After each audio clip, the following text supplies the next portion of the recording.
All right, so our theme for this evening is communicating with intention. I'm going to share with you 6 ways to boost your ROI, your return on investment, from each networking meeting. To put that into perspective, 2 months ago, Steve Dart and Greg Smith, they were here talking about LinkedIn, the LinkedIn profile, as in what people saw of you before they met you. Last month, Ben Wright took us through networking with intention. And that was all about what you do in the meeting, and he shared scripts with you and things like that.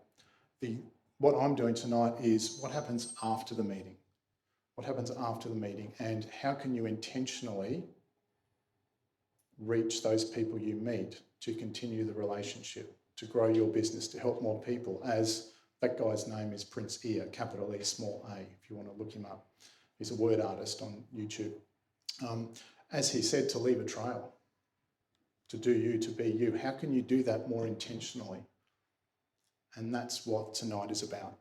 And these are the things that we will go through. Basically, I want to talk to you a little bit about what's stopping you, what's capping your ROI from each of your networking efforts, and how to manage it, a little strategy. What's your point of difference and how you communicate it? The keys to following up, 5 templates. So templates are shortcuts, proven ways to do that. And then a last gasp reach out that works incredibly well in just about every industry around the world. All right, why does any of this matter? Well, the first thing, races are won by inches, not miles. Just consider that for a moment. Every single technique that you use might just be the one thing that helps you get further ahead, that helps you connect to more people if you do it with intention. So that's the first thing. Races are won by inches, not miles.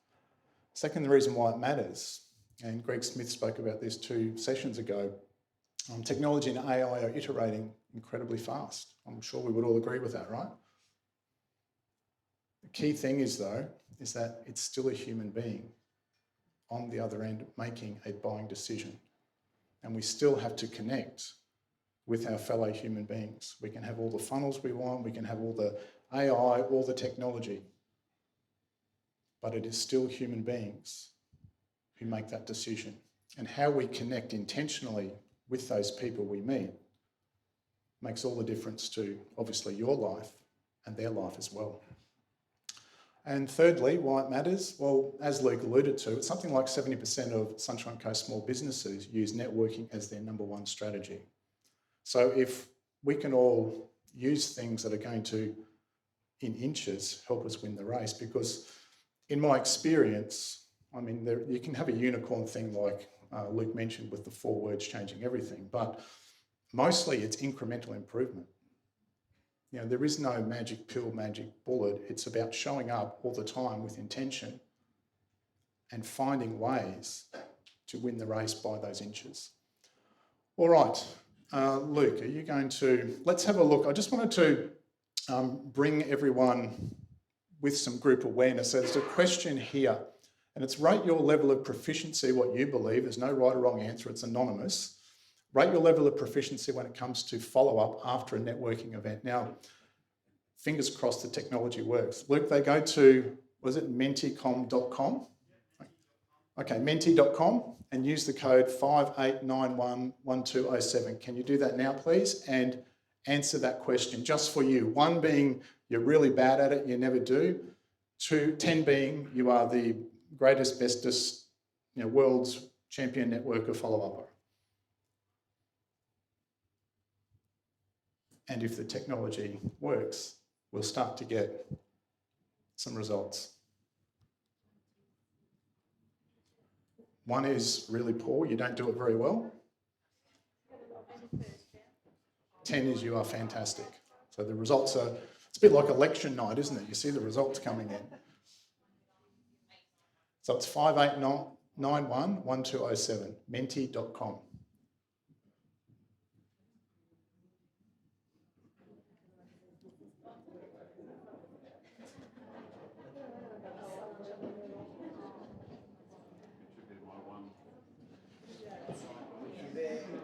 So when it stopped, does that mean we're... Oh, 5 point, no, it's still going. We're getting the outer booths in now.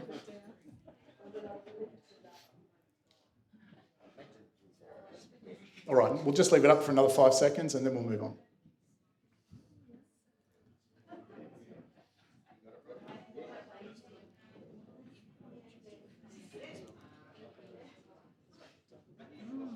All right, so as we can see, only about 50% proficiency from people in the room. Now, it would be wonderful if we could all get up to 10, but what if we just took our average of 5.1 it is now to 6.1 or 7.1 inches? How would that change things? All right, here's another one.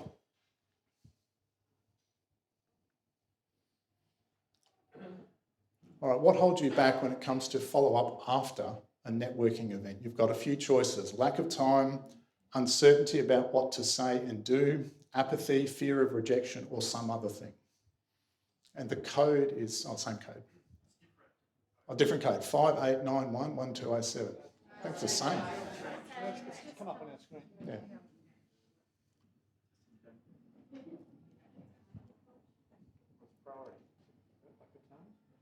So lack of time, uncertainty about what to say, apathy, fear of rejection, or some other.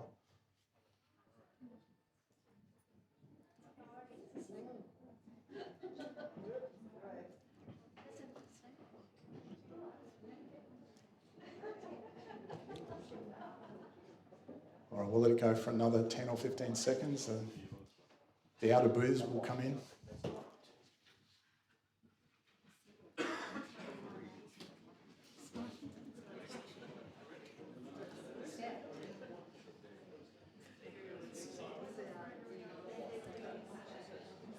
All right, so we'll call the election done there. As you can see, the other we kind of can't do much about because that's a whole basket of things. The lack of time, the reality is we all only have 24 hours in the day, and it's up to each of us to manage that. The uncertainty about what to say and do, if you had some templates and some formulas, that could very well be the inches that you need to get ahead.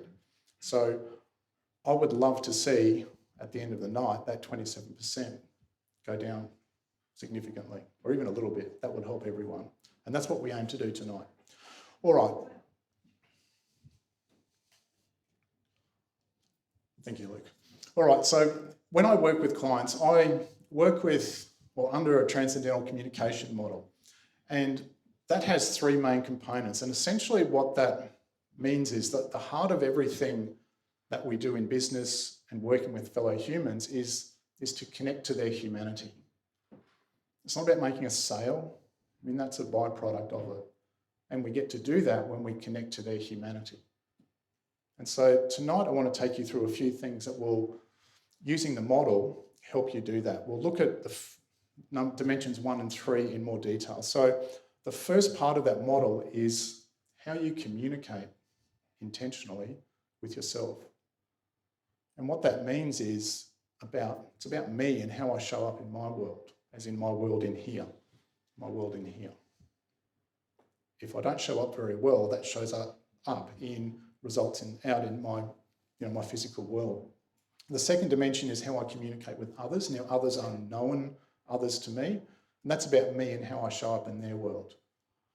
And the third part of the model is that how I communicate with them being people I don't know, my prospects, my clients, who I want to communicate with and conduct business with. And tonight we will be looking at, as I said, dimension 1 and dimension 2 in particular. We won't have time to look at, dimension 3 rather, we won't have time to look at dimension 2. Because here's the thing, when we talk from the heart, when we communicate from the heart with intention, we've got a much better chance of connecting with our fellow human beings, even amongst all of the technology, the distraction, the lack of time. If we can intentionally connect from the heart space and to the heart space of others, that's the inches that help us win the race.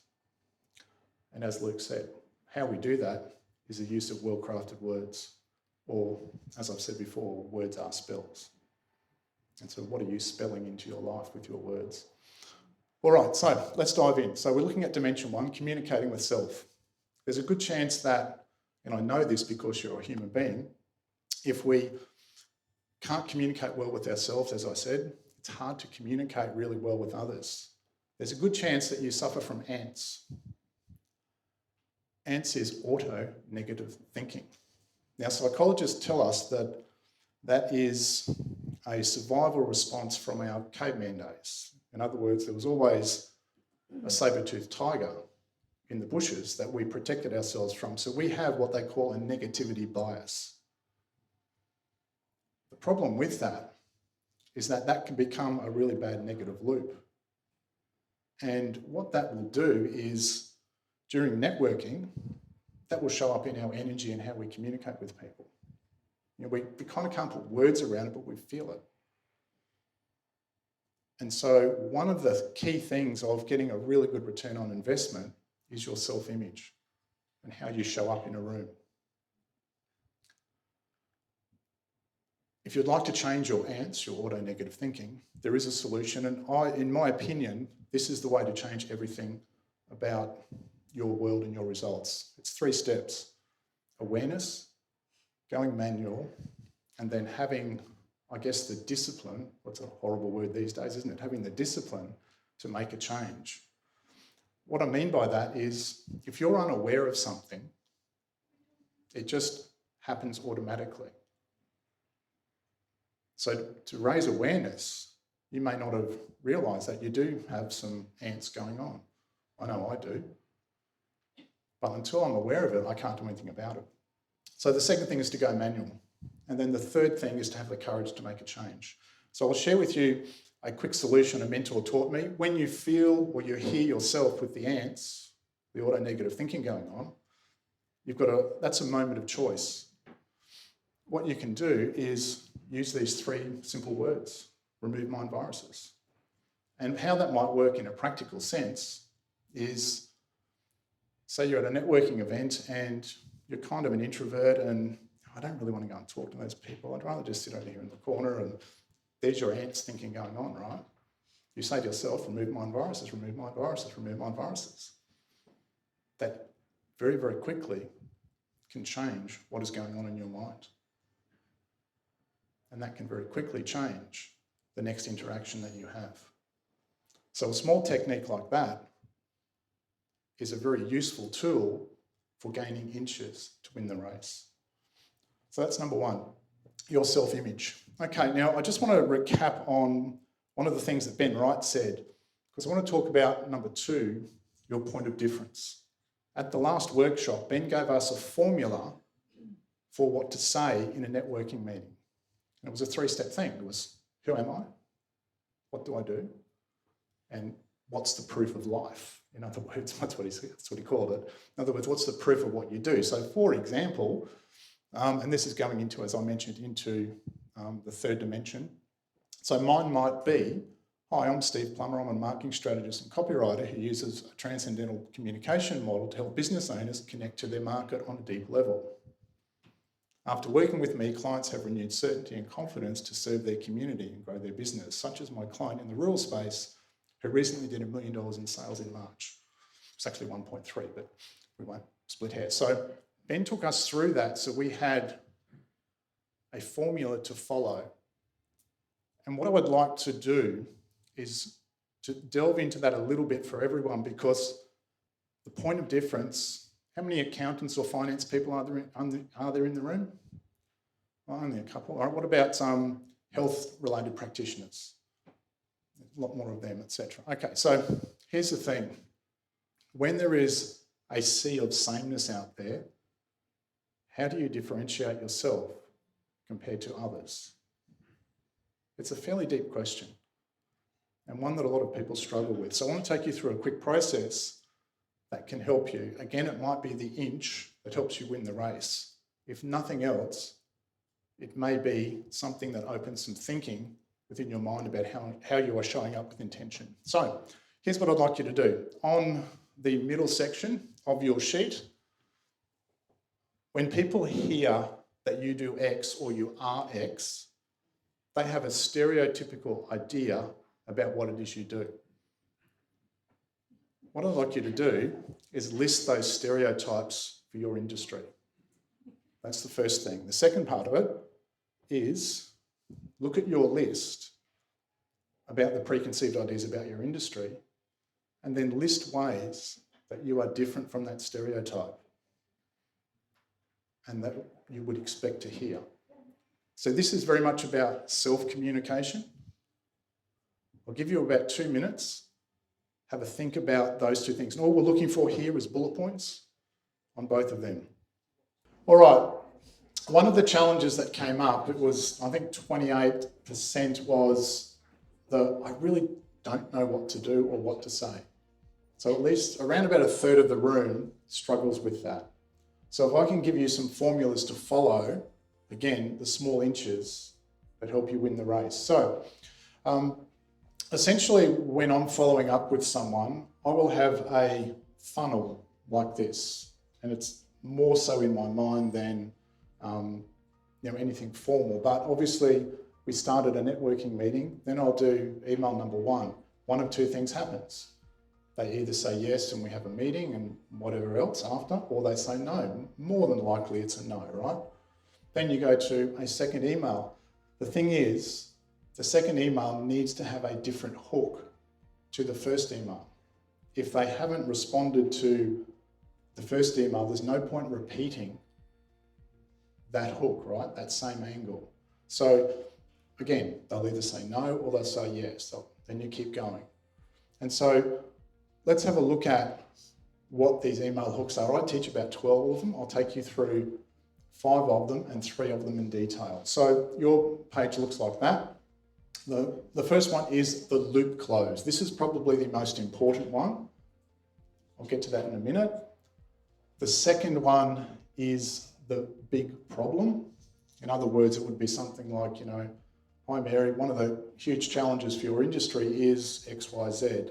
It was great to meet you at the networking event. Here are 3 ways that we help clients with whatever the XYZ is. And then that's the kind of thing that you could write. Number 3 is the add value. We all know how important that is. It's not as simple as, hi, I'm Steve, spend $10,000 with me. Who finds that works? It does not. Come on.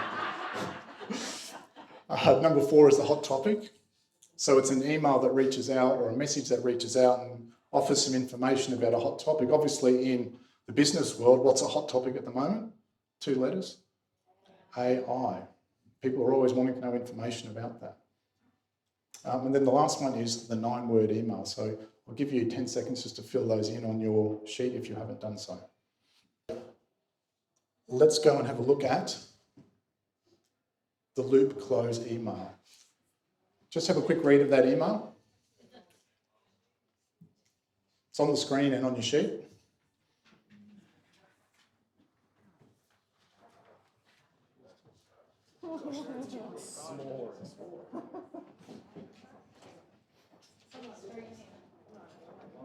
It's on the screen and on your sheet.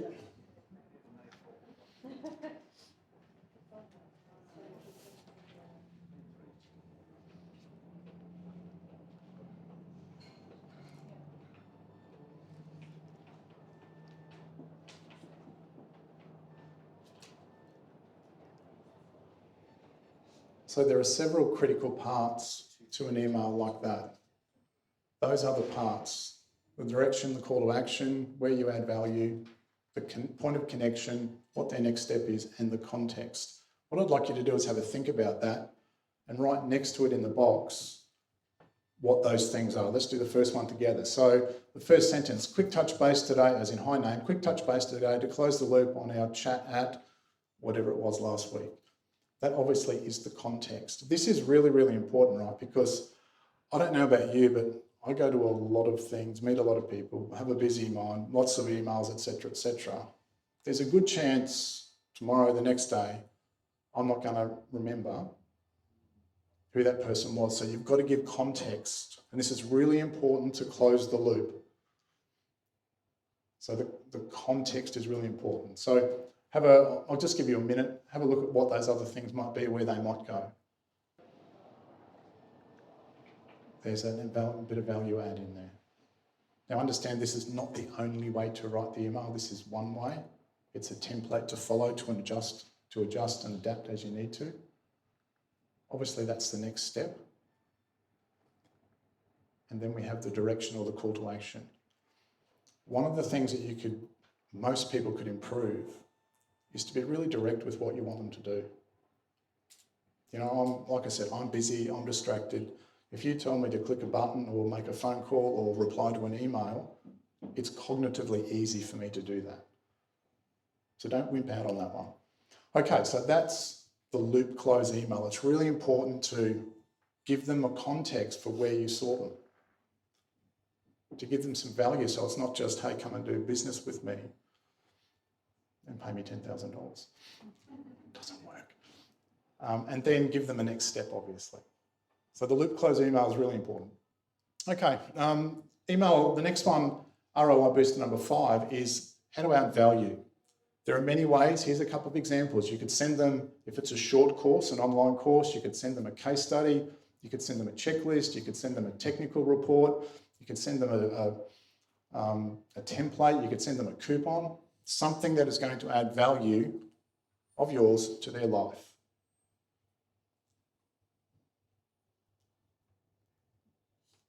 The next email on the sheet is a simple value add email. Again, have a quick read of it there or a quick read on your sheet.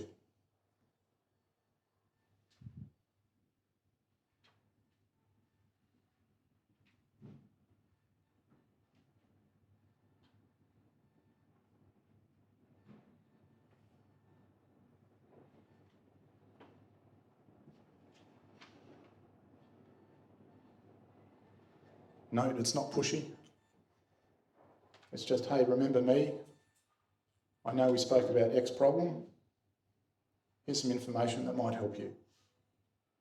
Now, the key to this is that the thing that you send them, it needs to have a call to action in it.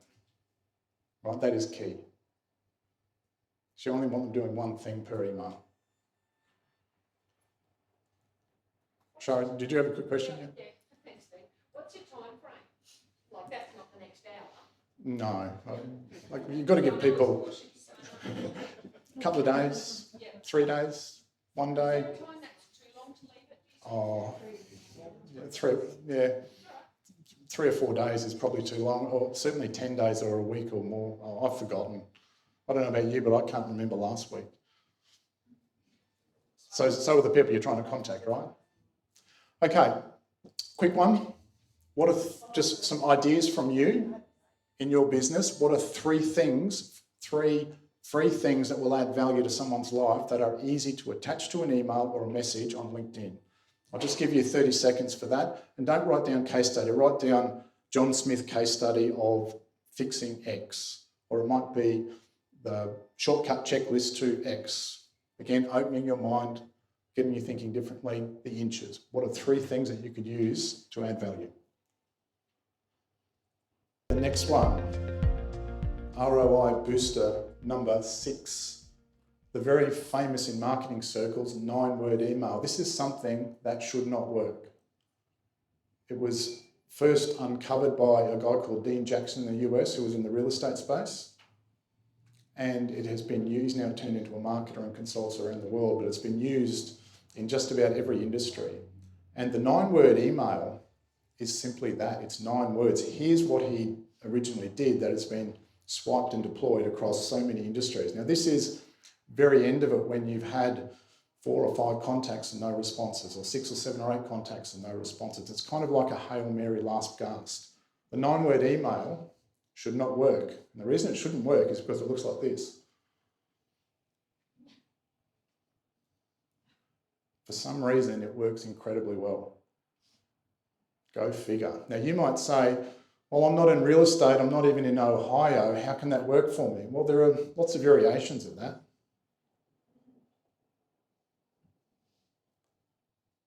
So what their pain point is, or what problem you solve, just a 9. It doesn't have to be exactly 9 words. If it's 7 or 11, that's okay.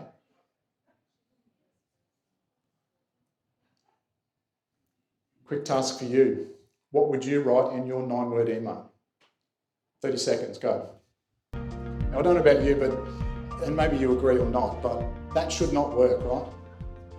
It works really, really well, and it's probably because of the simplicity of it.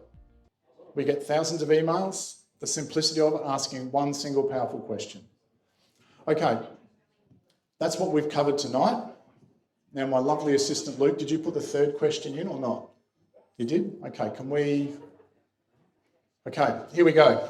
Let's close the loop on what we were doing. The question again, rate your level of confidence now based on that session. Here's where I go to the edge of the cliff and hope that we are more than 5.2 or whatever we were. Now that you've got some frameworks and some templates, how confident are you with your follow-up after a networking event?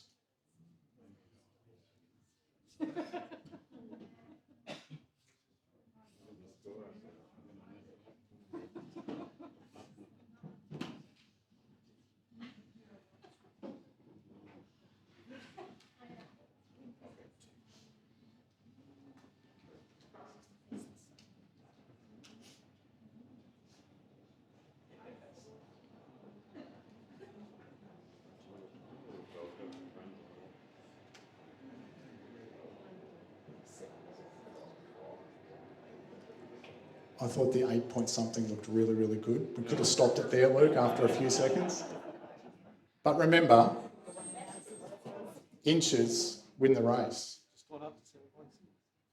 Inches win the race. So if you pick up 1 or 2 things that can help you next time you network, there are the inches that help you. Okay, really quickly, we'll call it quits there. So it went up from like 5.2, I think, to 7.7, which is a nice boost of confidence for everyone in the room. So I'm really pleased about that. No, we're stopping it, Luke. It's going down. All right. All right. I want to leave you with 2 other things. The second last thing, Jenny bought me this book for my birthday last month. I'm not a huge Arnie fan, so I kind of looked at it and went, but I looked through the contents and I kind of got a little bit triggered by it. So I thought it was activating something in me and I would go ahead and read it. I love this particular passage. The power of implementation.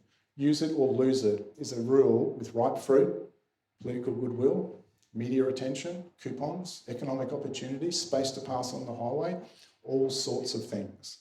But most importantly, it's true of knowledge you soak up over your lifetime. If you don't regularly flex your mind like a muscle and put your knowledge to work, it will eventually lose its power. How true is that? And I'll be back. Yeah. That wasn't really a good impersonation either, Kate. All right, the last thing I want to leave you with, and with your permission, I would like to give you an opportunity to work with me to flex your muscles in communication. I run a small group called Success Lab. So we meet every week online for 13 weeks. This is where you turn up, you get to ask your questions. There are several people in the room who have been or are in the current group. You get real-time answers from me. You see examples of why things work. So the $1.3 million campaign, I'll share that with you. Get a chance to have your copy critiqued by me on the spot. Steve, what's wrong with this headline? Steve, why my email's not working? I'll give you an answer right there and then.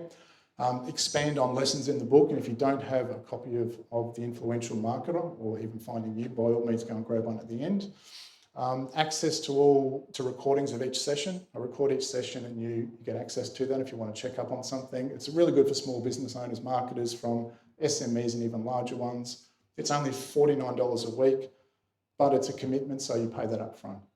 When is it? So 2 different groups run, a Monday and a Tuesday at 12 p.m.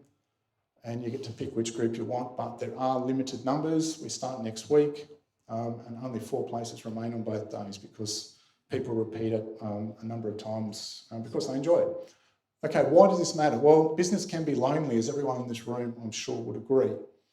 Plus, you normally pay handsomely for some high-level consulting. So this ends the isolation. It gives you access to answers to build your confidence and help you market with intention. or communicate with intention. A couple of members have said, so Monique from Maroochydore, she said, I love the way you break things down, provide interesting marketing and copywriting tips and give valuable feedback so readily. Plus the way you come up with great ideas on the spot is both inspiring and incredibly useful for both our businesses. I look forward to continuing my education in the next Success Lab. So she's one of the reasons there's only 4 spots left. And then Jane from Adelaide, her husband Dean is a world-renowned headache cure guy. He's a physiotherapist that works with the bones at the top of the neck. And anyway, she said, I received clarity that solved a problem on the first day. I get key takeaways each week, gained by listening into everyone's conversations, plus things identified to immediately implement each week. I've overcome the sense of isolation working on our business. The group led by Steve is insightful and encouraging. For everyone in the room tonight, a special offer for LinkedIn Local B2B Sunshine Coast. You save 10%, but it is time sensitive. By close of business tomorrow, you need to have enrolled. To do so, simply go on or use the QR code, Luke, that's in. Okay, and also your sheet has that as well if you would like to express your interest and then get the information and join us. We start next week. And as I said, a special offer for everyone, save 10% if you sign up in the next 24 hours. Alrighty, that's me. Thank you very much, everyone. Hopefully that was useful to you, and I've enjoyed being here.